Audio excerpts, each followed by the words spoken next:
I think royal duty is extremely important. I think it's part of the fabric of what the royal family and. Not everything is as perfect as it seems behind palace walls. At a recent charity event at Windsor Castle, Prince William brushed off Queen Camilla in front of everyone. It wasn't loud or dramatic, but it was cold enough to leave her visibly upset. Guests didn't know where to look. So, what's going on between William and his stepmother? And will this finally push King Charles into choosing between the two people closest to him? Join us as we uncover what William said that left Camilla in tears. The forbidden guest list. The chandeliers in Windsor Castle sparkled as important people from all over Britain walked through the doors. Outside, cameras flashed while fancy cars dropped off guests dressed in beautiful gowns and sharp suits.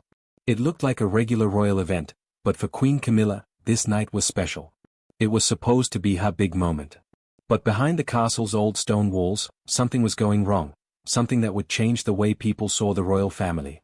People who work in the palace say the trouble started weeks before the party. Queen Camilla had asked the event planners for a simple favor. She wanted her oldest son, Tom Parker Bowles, to come to the event.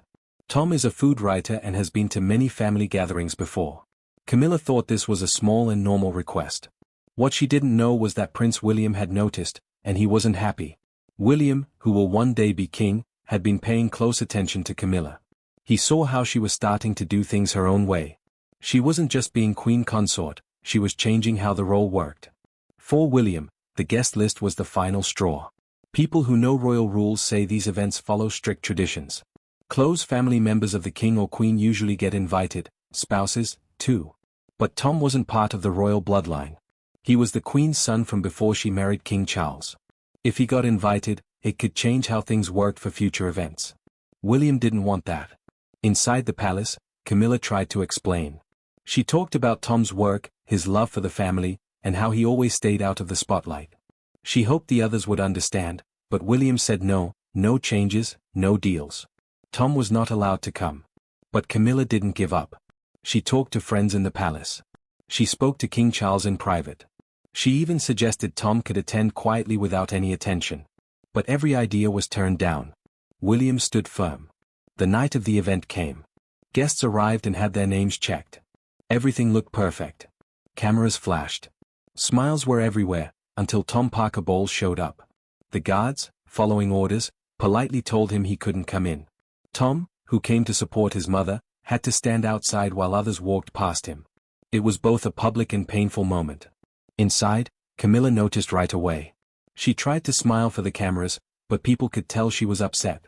She had worked hard for years to become part of this family, but now her own son wasn't welcome. William made his message clear, he was in charge now. He decided who was allowed and who wasn't. Camilla could wear the crown, but she couldn't change the rules. The party went on. People ate and drank, listened to music, and gave speeches. Everything looked normal, but behind the scenes, everyone could feel it, things had changed. William had made his first big move, and he won. Experts say this was a big moment for the royal family. It showed that the younger generation was starting to take control. William wasn't just following old rules, he was setting new ones for the future. As the party ended and the guests left, Camilla stayed strong. She smiled, waved, and thanked everyone. But the people close to her could see the sadness behind her smile. This guest list was her first real loss as queen consort. And it might only be the beginning. William's plans were just getting started, and they could affect Camilla's family even more in the future. What set his calculated revenge in motion? Coronation conspiracy. The seeds of this royal conflict were sown on May 6, 2023, a day that should have marked the most triumphant chapter in Camilla's life. Westminster Abbey pulsed with anticipation as 2,000 distinguished guests assembled for the coronation of King Charles. The ancient ceremony, which for nearly a millennium had crowned British monarchs, was now preparing to bestow upon Camilla the title of queen consort. Yet beneath the gilded pageantry, a quiet betrayal was unfolding, one that would send ripples through the heart of the monarchy. According to palace sources, Camilla had been granted considerable control over the coronation guest list. This in itself wasn't unusual. Royal consorts traditionally invite close family and personal friends to witness their moment of ascension. Camilla's choices, however, sent chills through the entire royal establishment. She extended invitations to 20 members of her inner circle. Her son, Tom Parker Bowles, was given a prime seat. Her daughter, Laura Lopez, received a place of honor. Friends from her life before royalty were ushered into one of Britain's most sacred spaces. For a woman once seen as an outsider, the symbolism was striking. She now had the authority to determine who belonged at the monarchy's most consequential event. But the real controversy wasn't about who got in, it was about who didn't. Insiders described the final guest list as an act of stunning disregard. Key figures who had worked for years to rehabilitate Camilla's public image were nowhere to be seen. Politicians who had defended her during her most polarizing years watched the ceremony from afar. Journalists and editors, those who had helped reframe her narrative from royal interloper to respected matriarch, were left off entirely. Even palace aides who had guided her transition into royal life were quietly excluded. Knowingly or unintentionally, she had signaled that now that Camilla had reached the summit, she had no use for those who helped her ascend. Prince William and Princess Catherine took notice.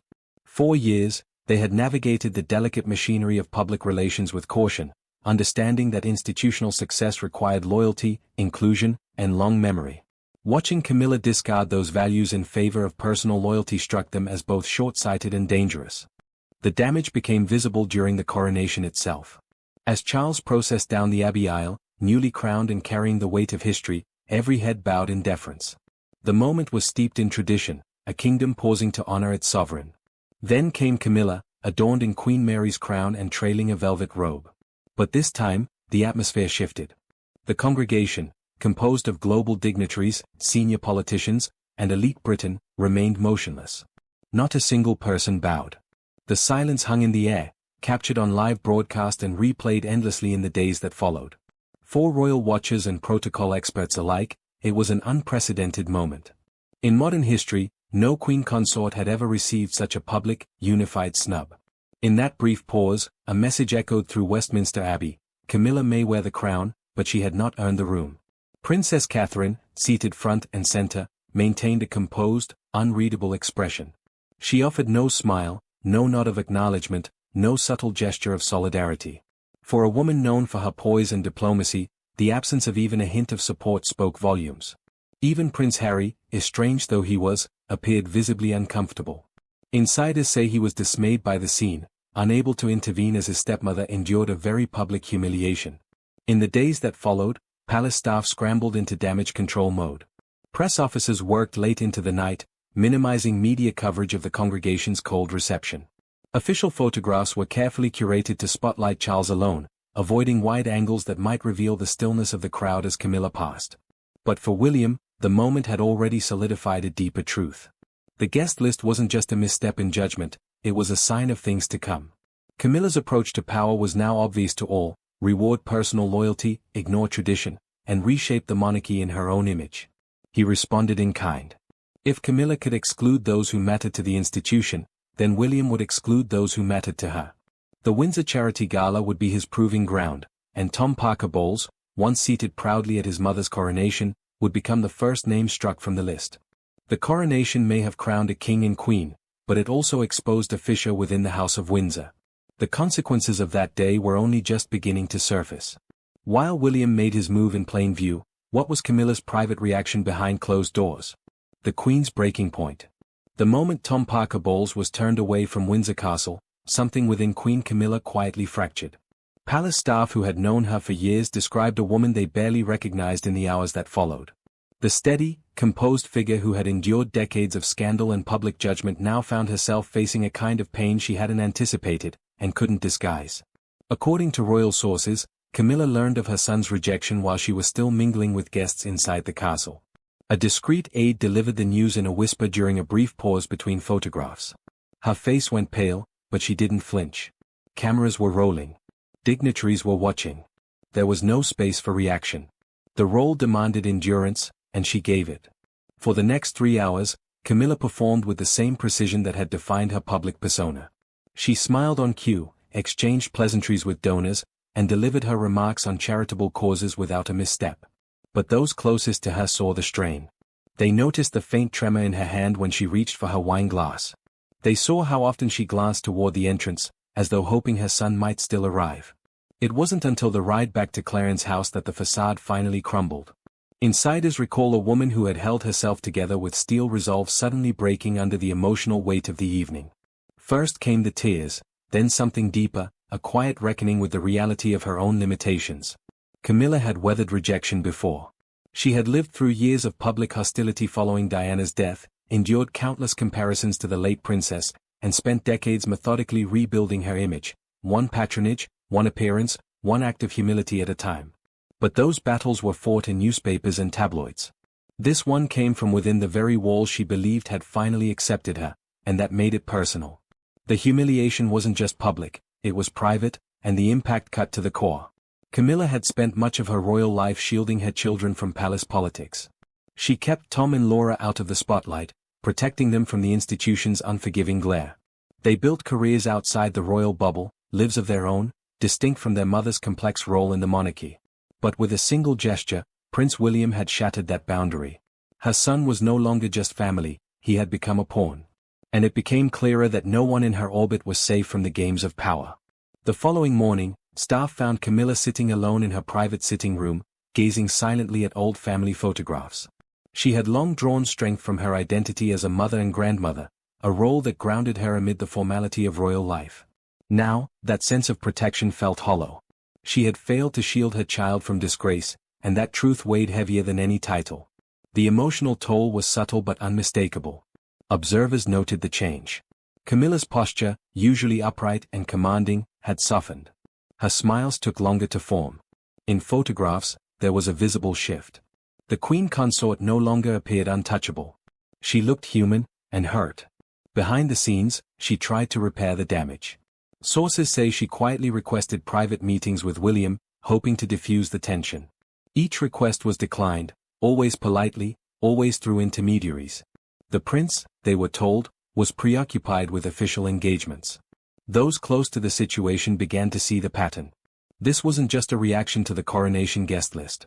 It was a recalibration of power. William wasn't simply drawing boundaries, he was redrawing the monarchy's internal map. Camilla could wear the crown. She could fulfill the duties. But she would no longer shape the terms. Perhaps the deepest wound came not from William but from Charles. Though the king privately comforted his wife, he remained publicly silent. He issued no statements of support, made no gesture to challenge his son's authority. Caught between his queen and his heir, Charles chose caution, and in doing so, he left Camilla alone to weather the storm. Historians may someday mark this chapter as a turning point, not just for Camilla, but for the evolving power dynamics of the modern monarchy. She had risen to the top of Britain's most exclusive institution, only to discover that the summit came with constraints she had not foreseen. The crown she had fought so long to wear came at a price she was only beginning to grasp. But William's quiet war was far from over, and the next blow would strike even closer to home. What monetary loss could pierce the queen consort's composure and leave her visibly shaken? Financial fallout. The tears streaming down Queen Camilla's face weren't just about her son Tom's public humiliation at Windsor Castle. They stemmed from something deeper, an unfolding realization that her family's ties to the monarchy were being severed, one decision at a time. For nearly 2 decades, Camilla's younger sister, Annabel Elliot, had held a role that most interior designers could only dream of. Thanks to her royal connection, she had been entrusted with the redesign and refurbishment of properties across the Duchy of Cornwall, holiday cottages in Cornwall, grand estates in Wales, and historic homes in the Isles of Scilly. Her work became synonymous with understated royal luxury. The compensation was generous. In her final year working under King Charles, Annabel reportedly received £25,000 in design fees alone. That didn't include the substantial budget she managed, over £155,000 in furnishings and supplies during a single year. For 20 years, her work was a fixture in duchy operations, and payments flowed regularly from its accounts into hers. That all changed when Prince William assumed control of the duchy. According to the Duchess's 2024 annual report, Annabel Elliot received no payments. After 2 decades of steady engagement, her name was nowhere to be found in the ledgers. Quietly and without ceremony, the professional arrangement had come to an end. Palace sources say the explanation offered behind closed doors was that the duchy team had learned enough from Annabel's tenure, her services were no longer needed. The reasoning, couched in terms of modernization and internal development, rang hollow to those familiar with the inner workings of royal protocol. To insiders, the move felt unmistakably personal. The financial cost was minimal for a portfolio as profitable as the Duchy of Cornwall. What mattered more was the symbolism. For those paying attention, it was another unmistakable sign that William was distancing the crown from Camilla's family. The timing made the shift especially painful. Just months earlier, Annabelle had stood at Camilla's side during the coronation, robed in tradition and photographed as a visible part of the royal circle. Their sisterly bond had been celebrated publicly, from Westminster Abbey to the royal box at Wimbledon. That image of acceptance, belonging, and enduring closeness had seemed secure. Now, that image was crumbling. Those within the palace described Camilla's reaction as deeply emotional. Her distress was not only for her sister's lost livelihood but for the broader implications. Each contract that disappeared, each name left off a guest list, each role quietly dissolved, it all pointed to a future where her family's place in royal life was shrinking. To some observers, William's moves appeared strategic. Tom Parker Bowles's exclusion from royal events. Annabelle's quiet departure from duchy affairs. These weren't isolated incidents, they were steps in a deliberate restructuring of the monarchy's inner circle. It stood in stark contrast to King Charles's approach. During his tenure, he had drawn Camilla's family closer, sharing opportunities and roles with those who had supported him. William, by comparison, seemed intent on drawing firmer boundaries, ones that left little room for Camilla's extended family. For Camilla, the shift was hard to ignore. Annabelle's decades of service had ended without recognition. Her expertise, once highly valued, had been dismissed with a stroke of a pen. The financial loss was real, but it was the message behind it that hurt more. Still, those close to the Queen Consort say the setback, while painful, is unlikely to define her. After all, Camilla had withstood years of intense scrutiny, public backlash, and personal loss. She had rebuilt her image and earned her place in the institution through perseverance and restraint. If William believed financial pressure would silence her or dim her resolve, he may have miscalculated. The Queen Consort has endured worse, and she may yet prove that her influence, though under siege, is not so easily erased. In all of this, one man held the power to end this war. Would King Charles choose his wife or his heir? The king's intervention. When reports reached King Charles about his wife's tears and his son's ruthless financial decisions, the newly crowned monarch found himself cornered between the two people most vital to the future of his reign. What began as a private family rift had spiraled into a full-blown crisis, one that now threatened the very stability of the monarchy itself. Charles had spent a lifetime preparing to wear the crown. Yet nothing in decades of royal duty had prepared him for this moment. On one side was Camilla, his steadfast partner, now questioning her place in the institution she had fought for decades to join. On the other was William, his son and heir, unwavering in his conviction that preserving the monarchy meant reshaping it, even if that meant dismantling what Charles and Camilla had built together.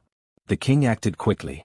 Within 48 hours of the Windsor Charity Gala fiasco, Charles summoned both William and Camilla to his private study at Clarence House. This wasn't a family catch-up over afternoon tea. It was an emergency summit, a last-ditch effort to contain a crisis that risked unraveling the carefully crafted image of royal unity.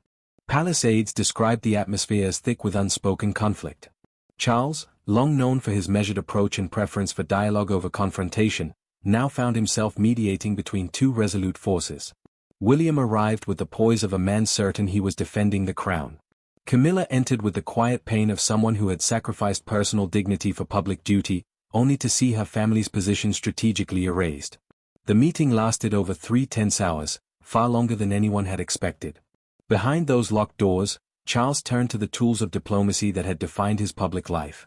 He acknowledged William's concerns about modernizing and streamlining the monarchy. But he also validated Camilla's hurt, her sister cut from royal accounts, her son publicly slighted. Both of them, he reminded gently but firmly, were now pillars of an institution that could not afford to fracture. The monarchy, Charles emphasized, could not survive on tradition alone, nor could it be guided solely by personal grievances. Its strength, especially in the modern era, depended on unity, not necessarily emotional unity, but visual and operational coherence. If the public began to sense a divided house, the institution would suffer in ways no one could predict. Charles didn't take sides, he didn't need to. His strategy was to reframe the conflict not as a family dispute but as a shared responsibility. The coronation had placed him at the helm of one of the world's oldest institutions, but it had also made William his future and Camilla his present. Their fates were now intertwined, whether they liked it or not. What followed was a carefully managed display of unity. Within days, photos of Camilla and William appearing side by side at public engagements began to circulate. They shook hands with donors, exchanged polite words, even shared light smiles. Each moment was calibrated for maximum reassurance. The message was unmistakable: The royal family was solid, focused, and working in harmony. But palace insiders weren't fooled. The reconciliation was cosmetic, not emotional. Behind the carefully staged optics, the relationship between William and Camilla remained strained and brittle. She understood at last the limits of her influence. He understood the power of subtlety, continuing to phase out her family's involvement, not with bold moves but with quiet decisions made behind palace walls. Still, Charles had achieved what he needed. The crisis had been contained. The royal brand remained intact. But in doing so, he had ushered in a new internal arrangement, one more political than personal. The Windsor family now functioned more like a coalition government than a close-knit household. Peace was maintained not by resolution but by choreography. Royal watchers began noting the historical echoes. Queen Elizabeth II had navigated her own internal storms, her children's divorces, Margaret's rebellion, even the early tremors of the Diana years. But those had been either personal or reputational. This was something else. This was a strategic power struggle playing out not in the tabloids but in boardrooms, budgets, and invitations. Charles had managed to paper over the cracks, but the foundation beneath remained under strain. And as the monarchy moved forward into a new era, one question loomed over every balcony wave, every press release, every family photograph. Could the fractured bond between this stepmother and stepson ever truly mend? What happens when a king's crown pulls him one way, but his blood pulls him another? Share your thoughts with us in the comments section. Remember to like, share, and subscribe for more.